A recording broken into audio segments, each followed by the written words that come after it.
Hare Krishna, Krishna Krishna, Hare Hare, Hare Rama, Rama Rama, Hare Hare. Hare Krishna. जय जय श्री चैतन्य, जय हो नित्यानंदा, जय अद्वैत चंद्र, जय गौर भक्त वृंदा। जय जय श्री चैतन्य, जय हो नित्यानंदा, जय अद्वैत चंद्र, जय गौर भक्त वृंदा। जय जय श्री चैतन्य, जय हो नित्यानंदा, जय अद्वैत चंद्र, जय गौर भक्त वृंदा। हरे कृष्ण। आप सभी भक्तों का बहुत बहुत हार्दिक स्वागत। आज 2 दिसंबर 2023 हम लोग पढ़ रहे हैं श्री चैतन्य भागवत, श्रील वृंदावन दास ठाकुर जी द्वारा लिखा गया महान ग्रंथ। पिछले कुछ दिनों में पढ़ा कि किस प्रकार एक ब्राह्मण इनके घर आए। जगन्नाथ मिश्र जी ने आग्रह किया कि आप भगवान के लिए प्रसाद यहीं बनाइए और यहीं पाइए। ब्राह्मण ने स्वयं बनाया। भोग लगाने के लिए मंत्र उच्चारण किया ही कि छोटे बालक निमाई ने आके उसको खा लिया। और सब लोग परेशान हो गए कि बिना, अभी तो भगवान ने प्रसाद पाया, भोग पाया नहीं, तुमने खा लिया, जूठा कर दिया। ब्राह्मण को फिर आग्रह किया कि आप फिर से बनाइए। बालक को कमरे में बंद कर दिया। फिर से ब्राह्मण ने बनाया, फिर से भोग लगाया। निमाई फिर आके खा गए। अभी तो घर के लोग बहुत गुस्से में हैं। लेकिन फिर रात के 2 बज चुके थे, फिर से ब्राह्मण को आग्रह किया गया बनाने के लिए।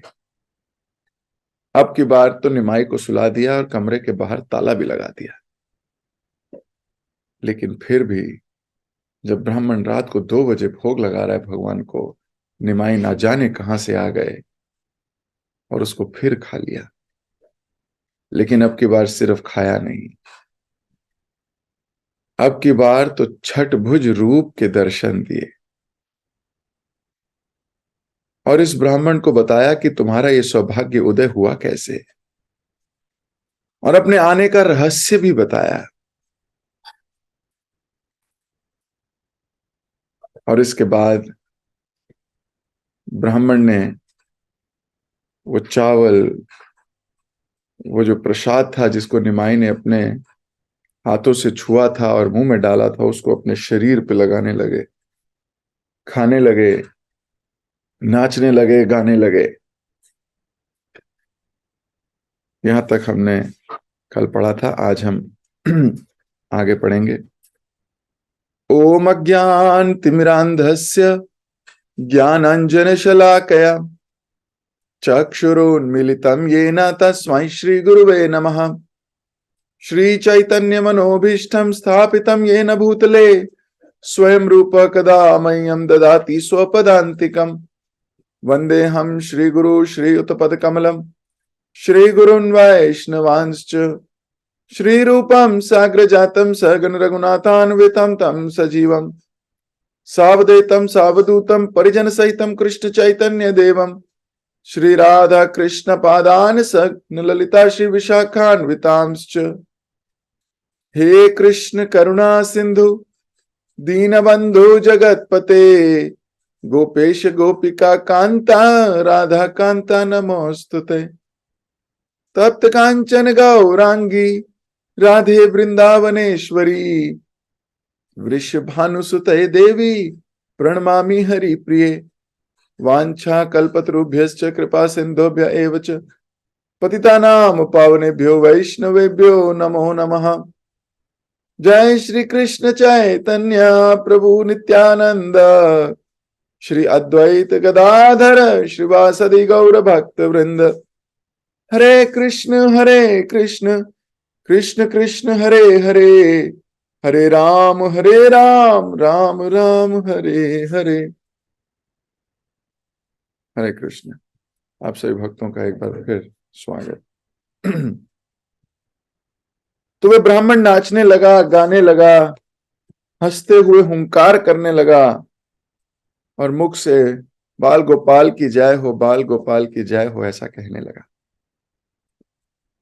ब्राह्मण के उच्च स्वर को सुनकर सब लोग जाग गए और उन्हें आता हुआ देखकर ब्राह्मण हड़बड़ी में अपने शरीर पर लपेटा चावल पोंछने लगा और शांत हो गया। उसे बैठकर भोजन करते देख सब प्रसन्न एवं संतुष्ट हो गए। वह सबको बताने के लिए आतुर था कि स्वयं भगवान ने उनके घर जन्म लिया है, परंतु भगवान की चेतावनी का स्मरण करके उसने जैसे तैसे स्वयं को रोक लिया। मन तो बहुत कर रहा था कि बता दूं आपके घर में कोई और नहीं है, आपके घर में स्वयं भगवान है, किसी और ने जन्म नहीं लिया है, साक्षात परम पुरुषोत्तम भगवान कृष्ण आपके घर में जन्म लिए हैं, ऐसा कहने का बहुत मन था। लेकिन भगवान ने कल चेतावनी दे दी थी, उस चेतावनी को स्मरण कर ये चुप हो गया। जब कभी आज्ञा आए, कई बार हमारी सेवा अथॉरिटी, हमारे गुरु हमें कुछ आज्ञा देते हैं और ये भी बताते हैं ये किसी को नहीं कहना है, आपको करना है ये। अब जीव के हृदय में दो बातें आती हैं। एक बात आती है कि मैं जरा सबको बताऊं मैं कितना महान हूं, मुझे ये वाली सेवा मिल गई है, जरा मैं सबको बताऊं मैं कितना क्लोज हूं, मुझे ये वाली सेवा मिली है। हम्म, ये उसकी इच्छा होती है कि वो बताए सबको कि मेरे को ये सेवा है, मेरे को ये सब कहा है। अगर गुप्त रखने को कहा है तो भी मन करता है बताने का। और कुछ लोग तो बता भी देते हैं और बताते वक्त बोलते हैं किसी को बताना मत।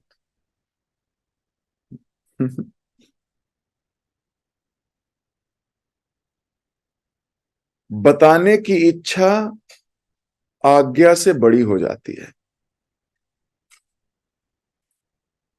इसी कारण उनका पतन होता है, क्योंकि आज्ञा है नहीं बताने की और हो रहा है बताना पड़ रहा है। हालांकि ऐसी कोई सेवा होती नहीं, लेकिन फिर भी कहा जाए तो केवल तथ्य समझाने के लिए उदाहरण दे रहा हूं।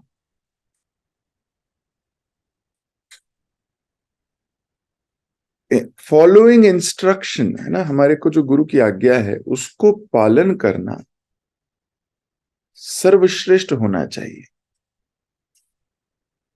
उसके आगे हमें अपनी मन की भी नहीं सुननी चाहिए, अपने मन की भी नहीं।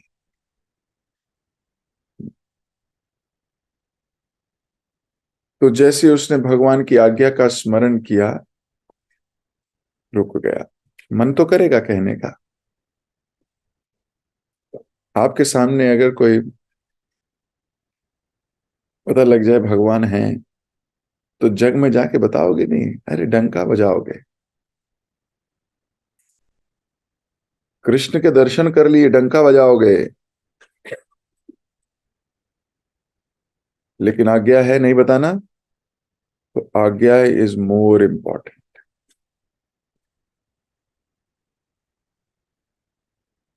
जिसने ये गुहतम रहस्य को अपने जीवन में सार कर लिया, आत्मसार कर लिया, उसकी प्रगति निश्चित है।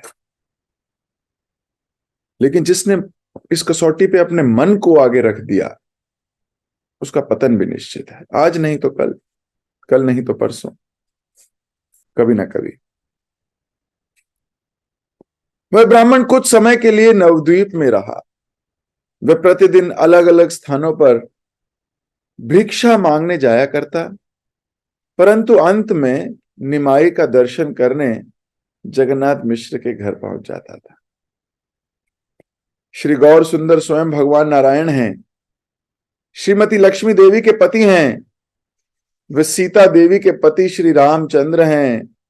त्रेता में गौर सुंदर भगवान राम के रूप में अपने छोटे भाई लक्ष्मण के साथ प्रकट हुए। द्वापर में वे श्री कृष्ण हैं, बलराम के साथ प्रकट हुए।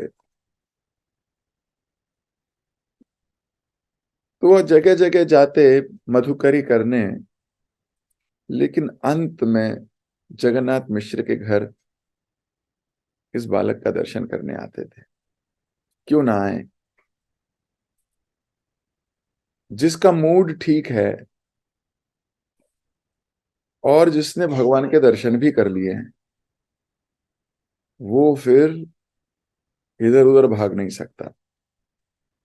देखो, भगवान के प्रत्यक्ष दर्शन तो हिरण्यकश्यप ने भी किए थे, भगवान के प्रत्यक्ष दर्शन तो शिशुपाल ने भी किए थे, भगवान के प्रत्यक्ष दर्शन तो दुर्योधन ने भी किए थे, जरासंध ने भी किए थे। तो भगवान के प्रत्यक्ष अपने आंखों के सामने दर्शन करना, ये तो इन सबको भी मिल गया।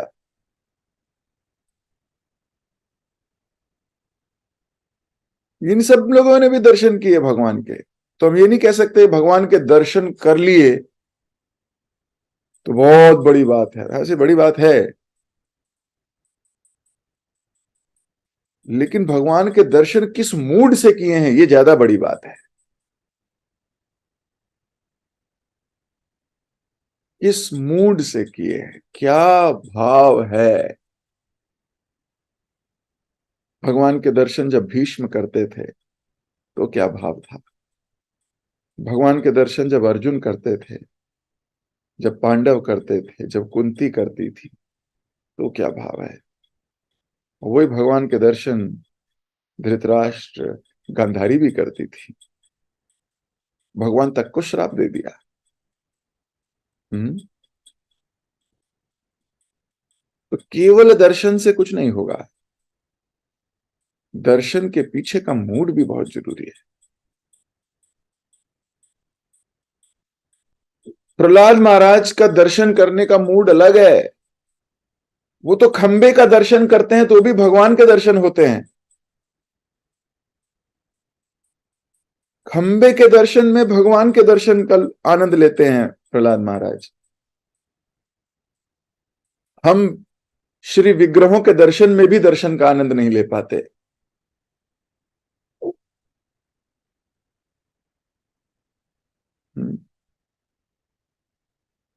गौरतलब बात है।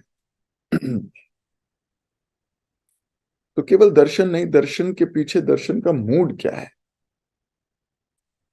हमारे हृदय में उनके लिए क्या स्थान है, हमारे हृदय में उनके प्रति क्या भाव है। जिसका जैसा भाव वो वैसे ही दर्शन करता है। ऐसे ही वैष्णवों के संग है, जिसका जितना भाव, कोई सही गलत नहीं।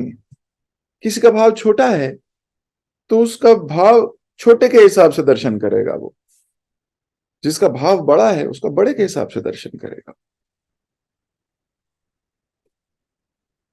रूपाल जी ने इस मूवमेंट का नाम ही रखा कृष्ण भावनामृत। ये भावना को ही बढ़ाना है धीरे धीरे।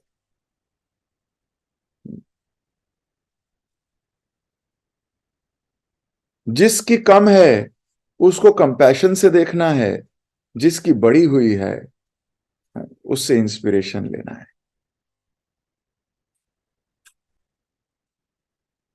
लेकिन जिसकी कम होती है हम उसको नीची नजरों से देखते हैं, जिसकी बड़ी हुई होती है उससे जलन करते हैं।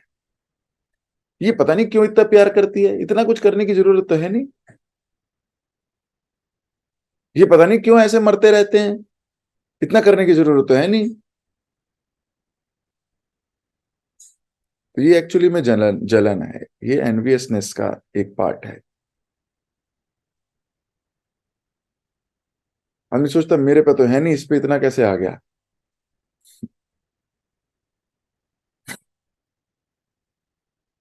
सबको एक ही तरीके से आंक लेते हैं।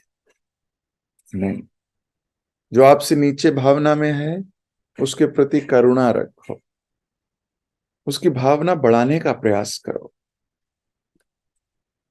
और जिसकी भावना आपसे बड़ी हुई है, भले ही वो नया आया हो, आपके जीवन में नया हो सकता है, भक्ति में हो सकता है बहुत जन्म हो गए हों उसके, और आपको हो सकता है 25 साल हो गए हों, लेकिन आपका ये पहला ही जन्म हो भक्ति में। इसलिए कोई पता नहीं किसकी जर्नी कितनी बड़ी है और कितनी दूर की, कोई मालूम नहीं। एक बुद्धिमान विवेकवान जीव वो केवल इस जन्म के भाव नहीं देखता, वो देखता है ये जन्म तो एक बुलबुला है, पुरानी कहानी है, पुराने संबंध, कौन किस मोड़ पे भक्ति में जुड़ा है, यू जस्ट डोंट नो। कितने जन्मों में वो बस यही कहता आया था कि मेरे लिए इतना ही बहुत है, मेरे लिए इतना ही बहुत है। वो बढ़ता जा रहा है, वो हर जन्म में उसको थोड़ा आगे बढ़ता है, फिर अगले जन्म में थोड़ा और आगे बढ़ेगा, फिर अगले जन्म में थोड़ा और आगे बढ़ेगा। इसलिए हमें नहीं मालूम कौन कितना भक्ति भाव में है। जिसका भाव आपसे थोड़ा नीचा है, कंपैशनेटली उसके भाव को वर्धन करने का प्रयास करो। और जो आपसे आगे हैं उनको नीचे खींचने का प्रयास मत करो, उनसे प्रेरणा लो, इंस्पिरेशन लो। जलन हट जाएगी, एनवियसनेस चली जाएगी।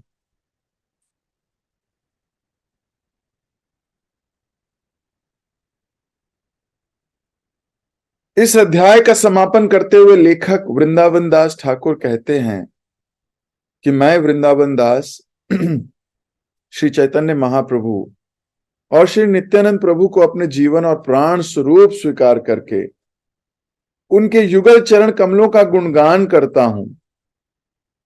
वेद मुक्त कंठ से भगवान मुकुंद और भगवान अनंत शेष का योग यशोगान करते हैं। मन में पूरा विश्वास रखो कि ये दोनों भगवान अब श्री चैतन्य महाप्रभु और श्री नित्यानंद प्रभु के रूप में प्रकट हुए हैं। तो वृंदावन दास ठाकुर हमें ये विश्वास देना चाहते हैं। वो चाहते हैं मन में इतना भी भ्रम नहीं रखना कि ये दोनों कृष्ण बलराम ही हैं। इतना भी डाउट नहीं होना चाहिए मन में। अब कोई व्यक्ति जिसने सत्य को देखा है वो कह सकता है, वो आपको शब्दों से ही बता सकता है और कुछ नहीं। वो अपने हृदय के उद्गार भी अपने शब्दों के माध्यम से ही प्रकट करेगा, खास तौर के जब किताब लिख रहा हो, क्योंकि किताब लिखते लिखते उसकी बॉडी लैंग्वेज तो नहीं दिखाई देगी, वो केवल लिख सकता है। अब जब लिखता है तो बहुत कुछ पढ़ने वाले के मूड पे भी डिपेंड हो जाता है। लिख तो दिया, हर पढ़ने वाला उसका अपना ही अर्थ निकालेगा। इसलिए पढ़ना भी जब चाहिए तो पढ़ के श्रेष्ठ जनों से पूछना चाहिए उसके विषय में, पढ़ के नोट्स बनाने चाहिए कि ये बात ऐसी क्यों लिखी। How to read Srila Prabhupada books, it is very important. ऐसे नहीं कि बस पकड़ी और पढ़ने लग गए, ऐसे नहीं कुछ होगा। पढ़ने के बाद पूछना चाहिए कि हमारे विचार से ये ऐसा लग रहा है, क्या ये विचार ठीक है? नहीं तो कुछ अलग गलत ही पड़ जाओगे।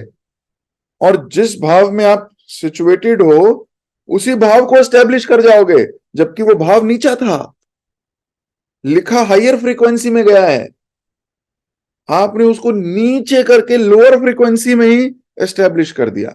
नहीं, जिस भाव से लिखा है उसी भाव को व्यक्त करना है, भले हम उस स्टेज पे ना हो। हमें ये कहना चाहिए आज मैं इस स्टेज पे नहीं हूं, लेकिन लिखने का मतलब यही है।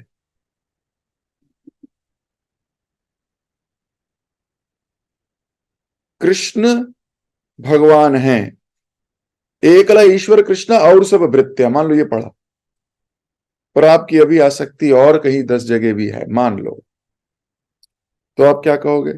आप कहोगे एकला ईश्वर कृष्ण और सब भृत्य, हाँ ठीक है, भगवान है, भगवान है, ये भी भगवान है, इनके भी दास होने चाहिए, ये भी एक भगवान है। और मान लो इसी श्लोक का अर्थ आपने ये निकाल दिया। हमारे शास्त्रों में श्लोकों के बहुत डीप मीनिंग है, हर श्लोक को अलग अलग तरीके से समझा जा सकता है, अलग अलग तरीके से। हर एक श्लोक का हर एक आचार्य ने अलग मतलब भी दिया है। हम लोग गोपी गीत गाते हैं, गोपी गीत पे श्रीधर स्वामी के टीका, स्वरूप दामोदर टीका, सनातन गोस्वामी का टीका, और इन तीनों के टीके एकदम भिन्न, बिल्कुल अलग ही रस है, आप सोच भी नहीं सकते। अलग अलग कॉन्शियसनेस स्टेट के लिए अलग अलग बात है।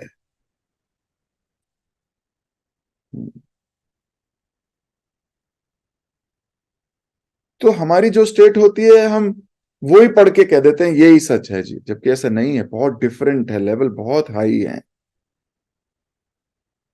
बहुत डीप है।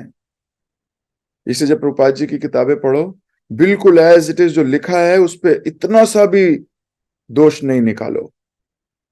वो दोष किताब का नहीं है, आपका है। वो दोष किताब का नहीं है। कई बार बोलते हैं नहीं नहीं प्रभुपाद जी ने लिखा है इसलिए लिखा होगा ये, इसलिए, अरे नहीं नहीं, जो लिखा है वही सही है। आप अपनी कंडीशन को एस्टेब्लिश करने के लिए कि मैं सही कर रही हूं या मैं सही कर रहा हूं, उसको तोड़ मरोड़ देते हो। अगर आपने ऐसा किया तो इसका मतलब आप प्रभुपाद से भी ईर्ष्या रखते हो।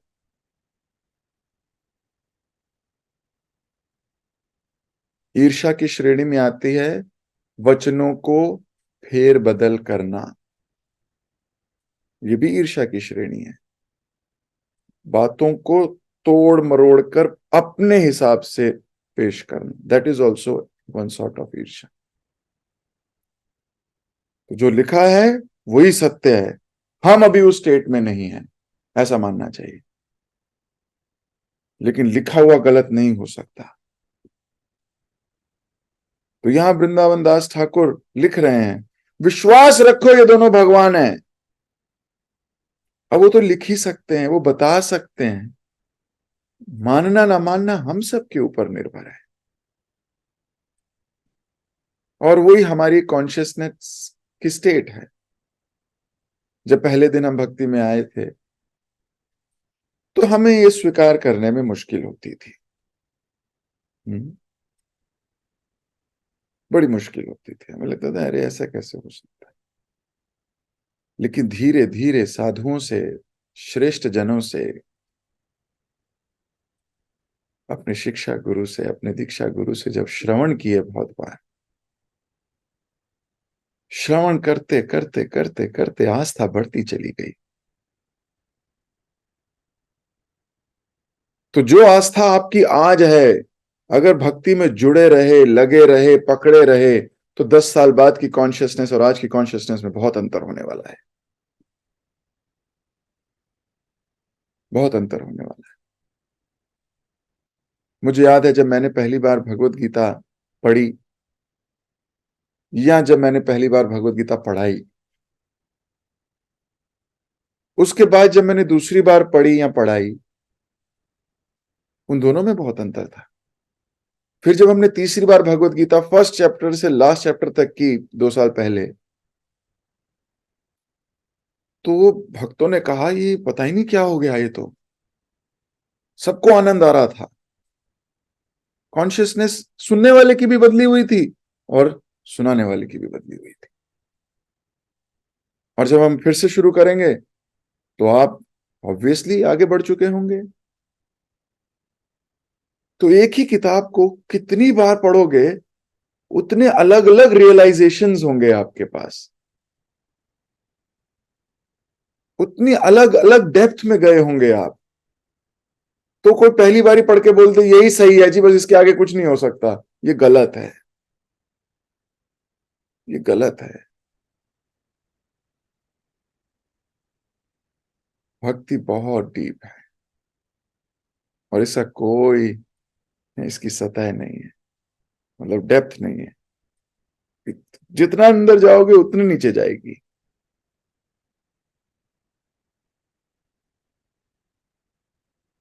इसलिए पढ़ो, और जब पढ़ो तो विश्वास रखो कि सही पढ़ा है।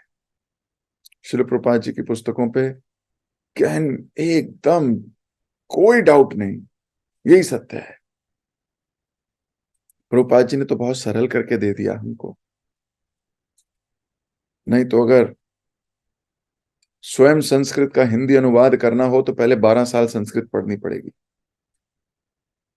और पढ़ने के बाद भी कॉन्शियसनेस लेवल क्या है पता नहीं, पढ़ने के बाद कुछ और ही मतलब ना निकाल दें।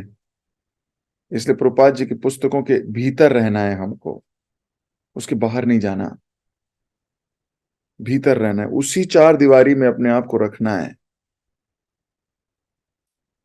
यही कॉन्शियस स्टेट को पकड़ के चलना है।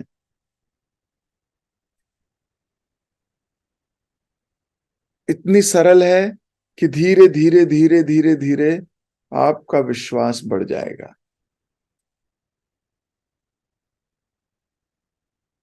बढ़ जाएगा। और ये विश्वास शब्द बड़ा महत्वपूर्ण है। विश्वास शब्द में विश भी है और आस भी है। आप विश चुनते हो या आस चुनते हो, ये आपकी इच्छा है। कुछ लोग इसमें से विश चुन लेंगे, विश है, विश है ये, और कुछ उसमें से आशा ले लेंगे। आपकी अपनी मनोवृत्ति है, अपना दृष्टिकोण है। हमारे जीवन का सिर्फ प्रयास यह है कि हम सबके दृष्टिकोण प्रभुपाद जी के दृष्टिकोण से मेल खाने लगे, बस शास्त्रों से हमारे दृष्टिकोण मेल खाने लगे। नहीं तो अलग अलग दृष्टिकोण के अलग अलग लोग, अलग अलग भाव, अलग अलग बातें, अलग अलग चिंतन, अलग अलग मनन, अलग अलग एक्शन, और अलग अलग प्लैनेट्स में पहुंच जाएंगे सब। लेकिन हमें अलग अलग प्लैनेट्स में जाना नहीं, हम तो गोलोक जाना है। गोलोक तब जाएंगे जब सबका दृष्टिकोण एक जैसा होगा, जैसा प्रभुपाद जी चाहते हैं। That's it. Somehow or the other we have to align ourselves with the teachings of Srila Prabhupada ji. हमारी अलाइनमेंट प्रभुपाद जी की शिक्षाओं के अनुसार होनी चाहिए। जब ये अलाइनमेंट आ गई, Prabhupada would be very happy. तो ये अध्याय यहीं समाप्त होता है। मैं अपनी वाणी को यहीं विराम देता हूं। कल फिर से, कल नहीं, मंडे फिर से हम लोग इस पे चर्चा करेंगे। एक नया अध्याय कल आरंभ होगा। जगत गुरु श्रील प्रभुपाद की जय। श्रील वृंदावन दास ठाकुर की जय। श्री चैतन्य भागवत की जय। हरे कृष्ण।